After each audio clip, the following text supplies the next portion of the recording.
Hello everyone. आज है day 23 और आज जो मैं पढ़ाने जा रही हूँ उसका आपके फ्यूचर से भी लेना देना है। 12th में बहुत अच्छी परसेंटेज क्यों चाहिए?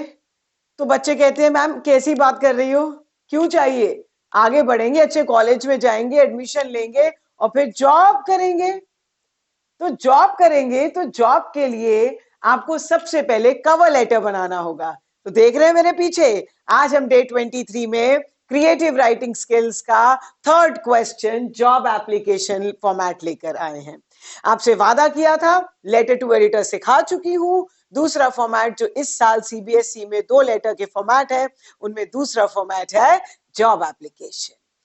सारा कॉन्सेप्ट पहले ही मैं लेटर राइटिंग का सिखा चुकी हूं अपनी प्रीवियस वीडियो में। कोई डाउट हो जाइए, विजिट कीजिए, देखिए। प्लीज लाइक करना मत भूलिए, औरों को भी बताइए। चलिए चलिए फटाफट आपके भविष्य को सुधारते हैं। आपके भविष्य में आप कैसे अच्छा कवर लेटर लिखने वाले हैं उसको सीखते हैं। So yes my lovely children, आपको पता है कि इस साल सीबीएसई ने इस लेटर को 5 मार्क्स दिए हैं। और 5 मार्क्स किस किस के हैं? पहला 1 मार्क्स फॉर्मेट का, दूसरा 2 मार्क्स कंटेंट के। कंटेंट में आपको पूरा दे रही हूं, आपको सिर्फ एक काम करना है, समझना है और याद करना है और एग्जाम में लिखना है। फिर ऑर्गेनाइज कैसे करें, ऑर्गेनाइजेशन ऑफ आइडिया, कि कौन सा पैराग्राफ में क्या, किस में क्या लिखें, कब क्या लिखें, वो 1 मार्क्स का। और एक्यूरेसी तो आएगी ही, no grammatical error, punctuation mark नहीं करेंगे, 5 मार्क्स आपके पास। कैसे लिखेंगे जॉब एप्लीकेशन, इसका सही फॉर्मेट क्या है आपके सामने है, बस समझा देती हूं। और ऐसा नहीं कि जिस टॉपिक पे लिख रही हूं वो एग्जाम में आएगा, मगर जो लिख रही हूं उसे आप 90% वैसे ही याद कर लीजिए, 10% टॉपिक के अनुसार, मतलब जिसकी जॉब है, जो जॉब अप्लाई कर रहे हैं उसके अनुसार चेंज कर दो। और वो भी एक और एग्जाम्पल साइड बाय साइड देती चलूंगी। चलो फटाफट जॉब एप्लीकेशन, पहली बात करेंगे फॉर्मेट की। फॉर्मेट कैसे? सबसे पहले आएगा सेंडर्स एड्रेस, मतलब जो भी बोर्ड एग्जाम के क्वेश्चन पेपर में आपके पास एड्रेस दिया हो, वो आप 2 लाइन में एड्रेस लिखिए, 1 लाइन छोड़ के डेट। डेट का फॉर्मेट आपके सामने दिख रहा है, DDMMYY, 1 लाइन छोड़ेंगे। रिसीवर्स एड्रेस, रिसीवर मींस आप किसको ये लेटर लिख रहे हैं। आज हम जो जॉब एप्लीकेशन लिख रहे हैं वो है applying for the post of an English teacher. हो सकता है एग्जाम में सॉफ्टवेयर इंजीनियर की जॉब के लिए आ जाए, सेल्स पर्सन के लिए आ जाए, अभी सब बता देती हूँ कि इसी लेटर में थोड़े बहुत चेंजेस करके आप कैसे 5 मार्क्स ला सकते हैं। सो उसकी पोस्ट, द प्रिंसिपल, स्कूल का नाम और जगह का नाम। 1 लाइन छोड़ेंगे, सब्जेक्ट लिखेंगे। मैंने पहले भी बताया था, सब्जेक्ट यहां, सर ऊपर, सब्जेक्ट नीचे, दोनों ओके हैं, दोनों में से किसी में मार्क्स नहीं कटने वाले। सिंपल सा सब्जेक्ट है, यही याद कर लो, बस बदलना है तो ये जो बोर्ड के एग्जाम के टॉपिक में, applying for the post of an English teacher, applying for the post of sales manager. आज दो लेटर्स एक साथ ही साइमल्टेनियसली करा रही हूं, सो फिकर नॉट। अब आ गया सैल्यूटेशन सर मैम। 3 पैराग्राफ में हम अपने लेटर को ड्राफ्ट कर देंगे, जो जो लिखना है यही लिखना है, पॉज करिए, कॉपी में उतारिए, मार्क्स पाइए। तो पहले पैराग्राफ में क्या करना है, कैसे पता चला आप इस जॉब को अप्लाई करना चाहते हैं, तो पता कैसे चला? In response to your advertisement in Times of India dated this, for the post of TGT English teacher in your reputed school, I wish to apply my candidature for the above mentioned post. अगर ये नहीं लिखना above mentioned post, I wish to apply my candidature for the same. Same ऐसा उतारिएगा, कोई change मत करिए सिवाय post के। अगर इंग्लिश टीचर है तो इंग्लिश टीचर, सेल्स मैनेजर है तो सेल्स मैनेजर, जो न्यूज़पेपर में नाम दिया है वो न्यूज़पेपर का नाम और डेट, बस दैट्स इट। पूरा रख लीजिए, 1 लाइन छोड़ के। सेकंड पैराग्राफ में क्या लिखते हैं भाई? आपका टोटल एक्सपीरियंस क्या है, आपकी काबिलियत क्या है, और क्यों आपको वो जॉब के लिए रखे, या why you become the best candidate for that job. चले अपने सेकंड पैराग्राफ को कैसे परफेक्ट बनाएंगे। आई possess all the qualification laid down by you for this post. इस लाइन के अलावा ये भी लिख सकते हो दैट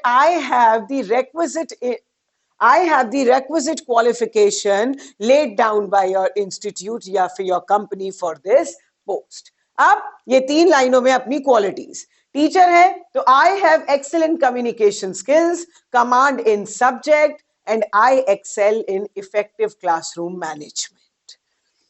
आप कहेंगे मैम ये मैं टीचर में तो लिख सकता हूं, मगर अगर सेल्स मैनेजर का आ गया, सेल्स पर्सन का, तो भी फिकर not. I possess all the qualification laid down for this post, same लिखना। I have excellent interpersonal skills कर देना।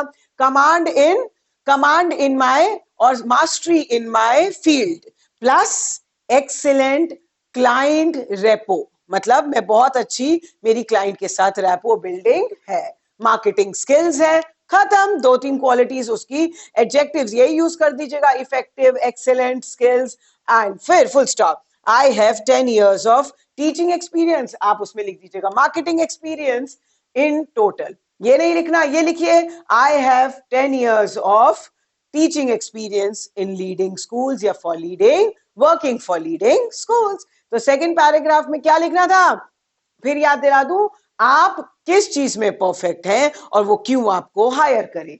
फटाफट फटाफट थर्ड पैराग्राफ में ये बताएंगे ना that you will always be available for the interview, बस वही लिखना है। I shall be available for the interview on any day as per your convenience, आपकी सहूलियत के अनुसार कभी भी आ सकते हैं। If selected I will prove to be a valuable asset to your institution. अब इसके अलावा एक और लाइन दे देती हूं, if selected I will work to my utmost devotion and sincerity। ये नहीं लिखना है, एक और दे देती हूं, if selected या if given chance I assure you that I will leave no stone unturned। खत्म। इससे बेहतर आप कुछ पा ही नहीं सकते हो। आपको बस पॉज करना है और लिखना है।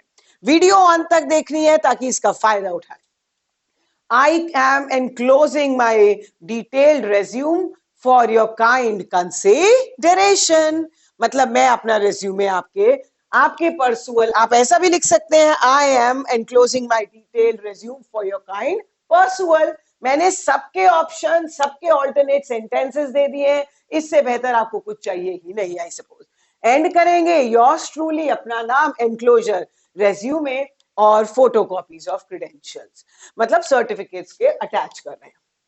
अब आता है रेज्यूम बनाना, आपको फ्यूचर में भी काम आएगा। आपको मैंने पहले जब मैंने लेटर बनाया था तो आप ये एक बात समझिए कि ये जो रेज्यूम होता है ये प्रिंटेड होता है, तो याद रखना आप ये आपके बोर्ड की कॉपी है, और बोर्ड की कॉपी के बाद आपने ऐसे बॉक्स बनाना है, और उस बॉक्स के बाद बीच में रेज्यूमे लिखना है, और जो भी आपकी डिटेल्स है वो यहाँ लिखनी है, मगर ये जो कोलन्स है ये सब एक ही लाइन में फॉल करें, बिकॉज इट इज प्रिंटेड। आप ये देख पा रहे होंगे that it is falling in one line, बस इतना ही करना है याद। क्या क्या डिटेल्स है फटाफट ब्रश अप कर लेते हैं। Name, father's name, age, residential address, gender, marital status, nationality, education qualification, experience, skills, hobbies, languages known और रेफरेंसेस। अब रेफरेंसेस में क्या करोगे, जो भी पर्टिकुलर फील्ड के लिए जा रहे हो उसके 2 लोगों का नाम जो आपके रेफरेंस बोले आपके बारे में क्रेडिबिलिटी, आपकी क्रेडिबिलिटी दे, मतलब उनका नाम, उनकी पोस्ट और phone number. Mister RP Sharma, vice principal, ऐसे। Second, Mister LM Chaudhary, head of the department English, और उनका नंबर। मतलब आपकी इस पोस्ट से रिलेटेड 2 रेफरेंस जो आपके नाम को, मतलब आपके रेज्यूम या आपके बारे में विश्वसनीयता दे। खत्म। और क्या चाहिए था मेरे बच्चों को, दैट्स इट। चलो एक होमवर्क दे रही हूं, आपको जॉब एप्लीकेशन लिखनी है। स्पोर्ट्स टीचर की जरूरत है किसी भी स्कूल में, और मुझे सिर्फ जो सेंट्रल सेकंड पैराग्राफ है वो लिखकर दिखा देना, that's it. With this we come to an end of very interesting and a short crisp session of job application. कल मिलते हैं, कल कोई नया चैप्टर या कोई नए कॉन्सेप्ट के साथ मिलेंगे। अभी के लिए चलती हूं, bye bye and happy day.